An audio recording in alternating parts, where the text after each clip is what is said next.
huwag mo itong palampasin upang lagi siyang kakabahan, lagi siyang mai-excite na makita ka dahil sa labis na pagmamahal sa iyo. Hello mga guys, kumusta kayo? Panibagong araw, panibagong video na naman tayo. And sa araw na ito ay sana na mag-video ang aking tuturo sa inyo na simpleng gabay o simpleng pamamaraan na makakatulong sa atin. At bago ang lahat, gusto ko lang mag-disclaimer sa mga taong hindi naniniwala at hindi gusto ang mga kagaya nitong video. Please skip this video and maghanap kayo ng videos na gustong gusto nyo dahil ang video na ito ay para lamang ito sa mga taong naniniwala and gusto mag-try.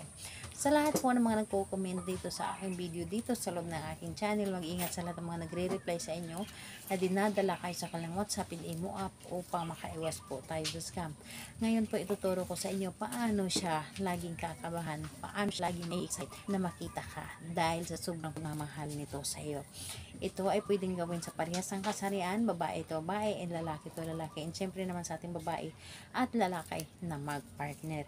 And dito po is kailangan natin ng ating gagamitin upang magawa natin ito. Kailangan mo lamang dito maghanda ng isang kandila.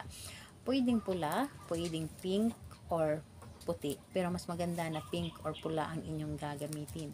So ayun po, pwedeng bago, pwedeng damit na, basta ito ay kandila. And kailangan din natin dito ng ating panulat, pin po or karayom. So ayun, ito lamang ang ating dapat na ihanda. And kapag handa na, kailangan mo lamang dito ihanda ang inyong sarili. Lagi ko naman sinasabi sa inyo na kapag gagawa kayo ng isang bagay or gagawa kayo ng mga rituals na inyong gagawin, ay dapat ay naniniwala kayo sa isang bagay na dapat ninyong gawin. Dahil kailangan natin dito ang tiwala at paniniwala sa inyong dapat na gawin. Kapag kayo po ay hindi naniniwala, ay malabo mo itong mapapagana or malabo ninyo itong maabot. So, kapag ready ka na, pwede mo na itong umpisahan. So, ang gagawin mo lamang dito sa isang kandila, iukit po ninyo dito ang kanyang pangalan at apelyido. Galing dito sa pagsisindihan pababa. Pangalan at apelyido ng inyong target, iukit nyo lamang dito, and pagkatapos nun inyo itong bigyan energy. So paano? Dito po bigyan po ninyo ng energy ang inyong ginawa, and painitin po ninyo ang kandilang ito. So ayun po, kapag mainit na, pakiramdam nyo na mainit na ang kandila sa inyong pag rarab nito, ang gagawin po ninyo is sindihan ang kandilang ito at humiling ka. Kapag nasindihan mo na ito, humiling ka lamang. Humiling ka sa pamamagitan nito.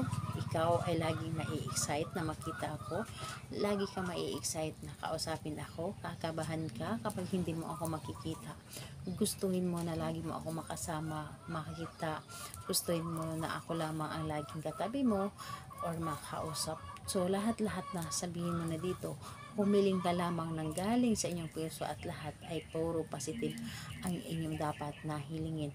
Huwag na huwag ninyong hayaan na magiging negative or humiling kayo ng negative dito. Dapat po ay lahat po ay positive ang inyong dapat hilingin. Kapag tayo ay gumawa ng isang bagay, dapat positive tayong tao at huwag nating hayaan na magiging negative tayo. So ayun po, maniwala ka lamang sa inyong mga ginagawa, ito ay magsasucceed. So ayun po, gawin ito sa kahit anong araw at oras, pero mas i-recommend ko sa inyo ang gabi. Kahit anong oras sa gabi, basta ito ay gabi. Lalo na kapag tahimik na ang paligid, dahil yan po ang pinaka-the best na gumawa ka ng ritual. Kapag tahimik ang paligid, dahil mas mabilis tayo mapapakinggan ng universe. So ayun po, salamat po sa inyo. Bye bye everyone. God bless us.